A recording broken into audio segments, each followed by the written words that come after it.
Panamá Hoy. Presentada por Farmacias Arrocha, algo nuevo para ti. Bien, y de vuelta con más a esta hora establezco conversación con el licenciado Ariel Ayala, quien es gerente de desarrollos de nuevos negocios de Manpower Group, que pues tiene para compartir información muy interesante. No puedo decir si es alentadora o desalentadora, pero es una realidad que vale la pena conocer, analizar y accionar sobre ella. Y es que el 75% de los empleadores a nivel global reportan dificultades para ocupar vacantes. Y definitivamente, licenciado Ayala, buenos días. Lo importante y lo oportuno es conocer cuál es el nivel de dificultad, por ejemplo, que enfrentan los empleadores en nuestro país para poder ubicar ese talento que necesitan. Buenos días. Buenos días, Ricardo. Muchas gracias por la oportunidad de estar acá contigo y con tus radioescuchas. A ver, sí, en efecto traemos la encuesta de escasez de talento. Primero, definir qué es la escasez de talento. Es el grado de dificultad que están enfrentando los empleadores a la hora de cubrir las posiciones. ¿Qué quiere decir o cómo se materializa eso? Se materializa en que cada vez que se abre una vacante en un cierto porcentaje que ya vamos a ver, se está teniendo que recurrir a alternativas, digamos, distintas de reclutamiento para cubrir las posiciones. Entonces, si aterrizamos en los números, ¿qué nos dicen? 64% de escasez de talento para Panamá. En palabras sencillas, quiere decir que de cada 100 vacantes que se abren, se está teniendo un alto grado de complejidad para cubrir 64. Y ahí entonces es que se están recurriendo a alternativas distintas, como qué, como el nearshoring, como buscar empresas especializadas, como subir los salarios, como bajar los requisitos de las posiciones, entre otras cosas. ¿De dónde venimos? Porque es bueno saber el histórico. En Claro. 2021 traíamos un 55% de escasez de talento y en 2019 traíamos un 43% de escasez de talento. En 2020 no se hizo la medición por obvias razones, ¿no? Claro. Entonces, pero ¿qué podemos leer de este histórico? Podemos leer que la escasez de talento ha ido incrementando exponencialmente. Estamos 20 puntos por encima de 2019. Eso quiere decir que, digamos, todo este pacto que han tenido los últimos 2 años, de alguna manera ha hecho que las vacantes en las organizaciones se rediseñen y eso ha dejado un gap mayor del que ya se traía, porque ya existía, entre lo que se ofrece a nivel de mano de obra y lo que las empresas solicitan a nivel de talento. Entonces, la gente se puede preguntar, bueno, ¿y cuáles son esas vacantes? Definitivamente. Esa es la expectativa que hay, sobre todo porque la siguiente pregunta, licenciado Ayala, y disculpe que la adelante desde ya, es, ¿esto se debe a un tema de preparación académica, a un tema de experiencia o de qué? Mira, y en cuanto a las razones de la escasez de talento, son varias realmente. Primero, por supuesto, eh, siempre está sobre la palestra el tema de experiencia laboral. Si tú le preguntas a empleadores, te hablan de experiencia. Si tú le preguntas a trabajadores, te hablan de experiencia. ¿Sí? Pero además de eso, tenemos otras razones muy puntuales. Una de esas es el desarrollo de nuevas disciplinas de conocimiento. Viste que antes hablábamos que, por ejemplo, en la medicina no podías dejar de estudiar nunca porque siempre hay nuevas investigaciones que generan nuevos conocimientos y hay que aplicar esos nuevos conocimientos. Ese fenómeno está pasando en todas las áreas del conocimiento hoy por hoy. Es actualización al final. Al final sí, es actualización y hay muchos nuevos desarrollos. Por ejemplo, si yo te busco el área de tecnología como ejemplo, ha habido un histórico muy interesante en el área de tecnología. Cuando estalló, por allá por el año 2000, se necesitaba que el que trabajaba en tecnología en una empresa tuviera una ingeniería en sistemas o una licenciatura en desarrollo de software. Luego por allá por el año 2010, bastaba, no era necesario ni siquiera que tuvieras el título académico, bastaras con que fueras una de estas personas muy adentradas en el mundo de la tecnología para Ujú. poder obtener el puesto. Y hoy por hoy, ¿qué ha pasado? Ha habido tanta tecnificación que no basta con tener el título académico. Necesitas no solo experiencia, no solo idiomas, sino también conocimientos muy específicos, porque se ha desarrollado computación en la nube, computación cuántica ni hablar, también el tema de análisis de datos, de Big Data. Por otro lado, tenemos el tema de ciberseguridad. Entonces, son nuevas disciplinas dentro del área de tecnología que están teniendo mucha demanda de personal y como son nuevas, no estamos necesariamente teniendo la oferta de personal que se requiere porque justamente no hay esas calificaciones, no hay esa academia, no solo en Panamá, es una tendencia mundial. ¿Sí? Y qué Entonces, interesante, licenciado Ayala, porque, a ver, por ejemplo, yo puedo tener un título de periodista del año 2006, bueno, aunque en medios de comunicación quizás sea diferente el tema, pero una persona que tiene una titulación del 2000 y tal, y no hizo actualización, únicamente se ha quedado en el desarrollo de ese ritmo, ese sistema de trabajo, pues difícilmente puede adaptarse a nuevos conocimientos únicamente sobre la marcha. Necesita esa capacitación, esa preparación. Y ahí es donde venía con el tema de la actualización. Pero ¿cuáles son esas posiciones más difíciles, por ejemplo, para encontrar estos talentos?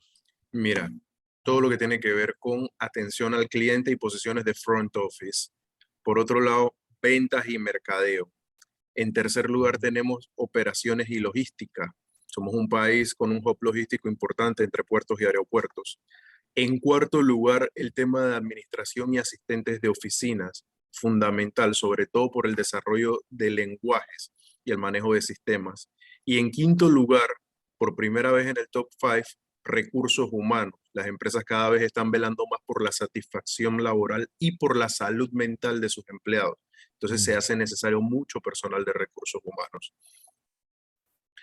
Es interesante porque no estamos hablando tampoco, o sea, yo me hubiese imaginado que las áreas eran más tendientes a la ingeniería, a temas científicos, pero estamos hablando o sea, ventas y mercadeo, que es una actividad constante de presencia en el país, que uno diría, bueno, tantas plazas o tanto desempleo, una persona con una capacitación, una preparación en estas áreas, por ejemplo, atención al cliente también, operación y logística, que es el pan nuestro de cada día, pues debería haber gente dispuesta o disponible y capacitada para ocupar estas plazas, pero no está siendo así. Ese es el gap que existe. Ese es el gap que existe entre la academia y entre lo que demanda el mercado laboral. Si te pones a ver cuáles son los sectores económicos que más empleo generan en Panamá, tienes en primer lugar la construcción, seguido de el agro y en tercer lugar tenemos el comercio. Entonces, si miras estas 5 vacantes, justamente son vacantes que van muy orientadas, excepto la de operaciones y logísticas, van muy orientadas a las 3 áreas de mayor, de las 3 sectores económicos de mayor empleabilidad en Panamá. Atención al cliente, ventas, es algo que en el retail y en el comercio al por mayor se requiere un montón. También en la importación y exportación. Luego el tema de administración y asistentes de oficina es muy importante en la construcción, toda la parte de manejo de contratos, administración de proveedores, entre otras cosas. Y ni hablar del tema de recursos humanos, que es como una variable transversal que es un denominador común, por decirlo de otra manera, a todas las industrias, porque al final alguien tiene que velar por el bienestar de los empleados. Los empleadores parecen haber empezado a entender eso y por eso empieza por primera vez a estar en el top 5 recursos humanos. Pero ahora, además de eso, también traemos las habilidades más demandadas. Eso, a eso iba, y disculpe que lo interrumpa, porque esta es una parte importantísima.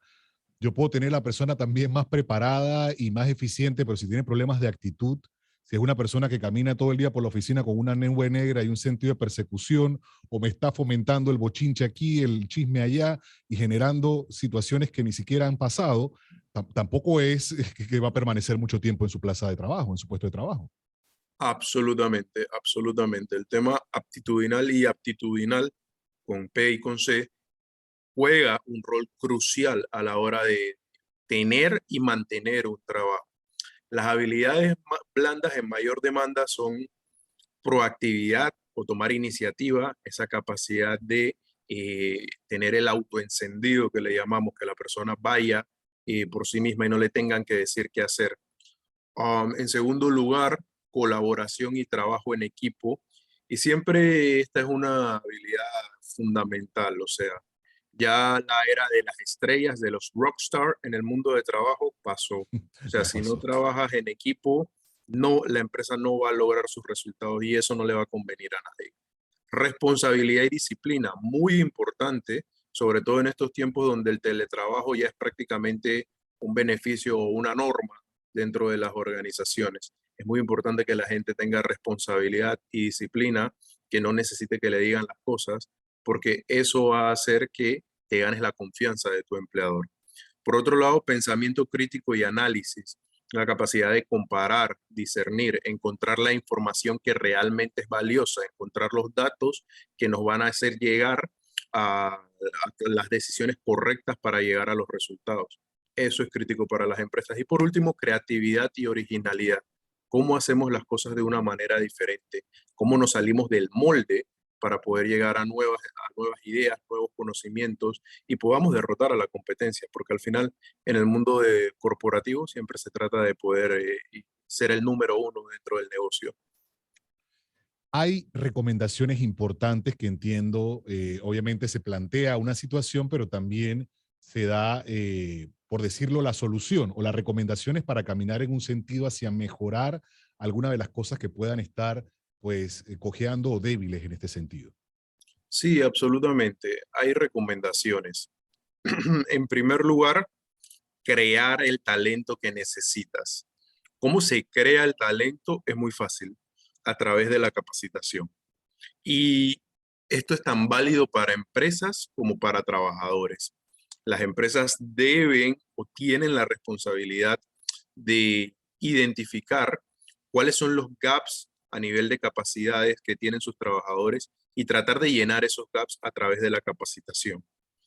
Por ahí hay un quote muy famoso que decía, ¿qué pasa si capacitamos a nuestros empleados y se van? Y le respondía a la contraparte, ¿qué pasa si no los capacitamos y se quedan? Es un riesgo muy Así grande, es, ¿no? exactamente. Entonces, ¿Qué es lo que queremos en realidad? así es. Entonces, eso por el lado empleador, pero por el lado trabajador también hay responsabilidad que tomar sobre el tema de capacitación. Y dos elementos fundamentales son manejo de idiomas, eso es clave, y también el tema de manejo de tecnologías. ¿Qué sistemas o qué desarrollos tecnológicos están transformando tu profesión? Tienes que manejarlo, o sea, no hay de otra. Eso te va a hacer competitivo en un futuro en el mercado de trabajo. Ahora, esa es la primera recomendación apenas. Luego nos sigue el tema de adquirir el talento. Y nuevamente, se tiene dos perspectivas, la perspectiva de trabajador contra la perspectiva, o no contra, pero de la mano de la perspectiva del empleador. Si tú eres un empleador, tú quieres a los mejores trabajadores contigo. ¿Eso qué quiere decir? Que hay que pensar en los paquetes de compensación y beneficios, porque las personas que mejor están haciendo esa posición en alguna empresa de la competencia, pues tienden a ser las que mejor ganan, ¿sí? Claro, así Entonces, es.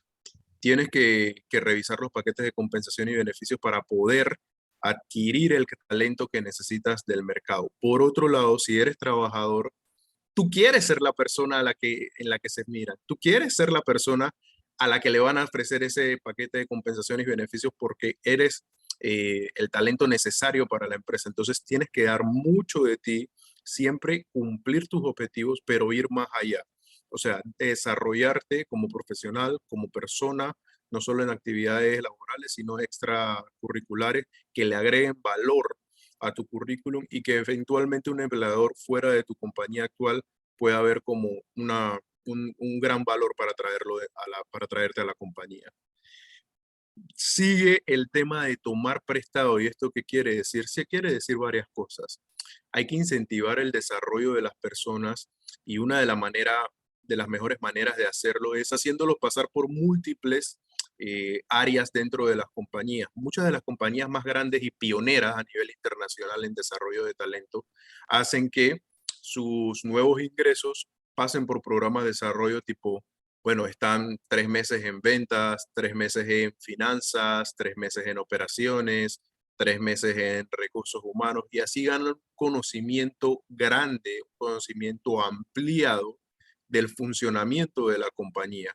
Y eso repercute en que puedan desempeñar mejor sus funciones cuando salen de estos programas. Entonces es una muy buena práctica a implementar. Pero también tomar prestado se refiere a la conexión entre la academia y el sector laboral. el tema de formación dual es crítico, es clave. Mientras más podamos hacer formación a base de experiencia y a base de estudio de casos, que es lo que usan las mejores universidades del mundo, de esa misma manera podremos interconectar los mercados laborales con las universidades, con la academia en general, y así podemos reducir el gap de escasez de talento. Y por último, Sí, ajá. sí, y por Adelante, último, licenciado. crear puentes, saber hasta dónde está la posibilidad de desarrollo para esta persona. Digo, no todos somos empresas grandes, no todos somos corporaciones de 500 personas. Entonces tenemos que saber cuál es el techo de carrera de una persona. Si yo sé que de la posición donde está no va a pasar, porque es que no hay más posiciones, no es porque yo quiera o no quiera, simplemente porque no hay hacia dónde. Entonces, tenemos que ser muy francos con esos trabajadores, comunicárselo y facilitar su acceso a posiciones más altas si eso es lo que ellos quieren, incluso si es fuera de la compañía. Claro, hay un tema también de intención de crecimiento personal. Hay dos caras siempre en la moneda. Hay quien de alguna manera prefiere mantenerse durante mucho tiempo en la misma posición, le da seguridad, digamos, sentido de pertenencia, zona de confort, y hay quienes buscan siempre diversificar su experiencia laboral y así también pues su preparación. Licenciada Ayala, un informe muy interesante, un estudio muy interesante y que definitivamente, o del que definitivamente deberíamos hablar muchísimo en lo próximo. Quiero agradecerle la oportunidad de esta conversación esta mañana. Muchas gracias, Ricardo. Siempre a la orden. Bien, y tenemos que avanzar siendo las 8 de la mañana.